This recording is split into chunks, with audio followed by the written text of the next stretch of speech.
In today's video, I'm going to teach you Monday.com time tracking. We're going to walk through how to turn on time tracking on your board, and then how to actually log and edit your time so you can keep accurate records of your work. Follow along in your own Monday.com account if you can, so you can see everything in real time. First, let's activate time tracking on your board. Start by opening the specific board where you want to track time.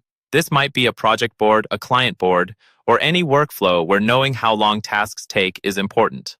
Once your board is open, look toward the right side of your existing columns. You'll see a small plus icon there.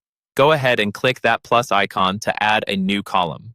A menu will appear, and from here you'll select More Columns. This opens up Monday.com's column center, where you can choose from different column types. In the search bar, type Time Tracking. You should see the Time Tracking column option appear. Click Add to Board. As soon as you do this, a new time tracking column will be added to your board for every item, ready for you to start using. Now that the column is in place, let's talk about logging time. Each item on your board now has its own time tracking cell. To start tracking time automatically, click the play icon inside that cell. This starts a timer for that specific task or item. You can continue working as normal, and Monday.com will count the time in the background. When you're finished working on that task, come back to the same time tracking cell and click the stop icon. This ends the session and saves that block of time to the item. You can repeat this start and stop process every time you work on that task, and Monday.com will add up all those sessions. If you forgot to start the timer, or if you're logging time after the fact, you can add time manually. Click directly on the time tracking cell for that item. A window will open with your time entries. Here, choose Add Session manually.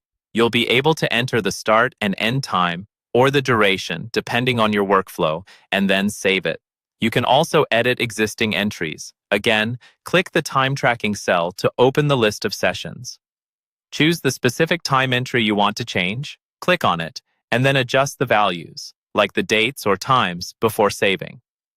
This is helpful if you started or stopped the timer a bit late and want your records to be accurate. And that's it. With the time tracking column activated and a clear process for starting, stopping, adding, and editing sessions, you'll have a much better view of how your time is being spent across your Monday.com board.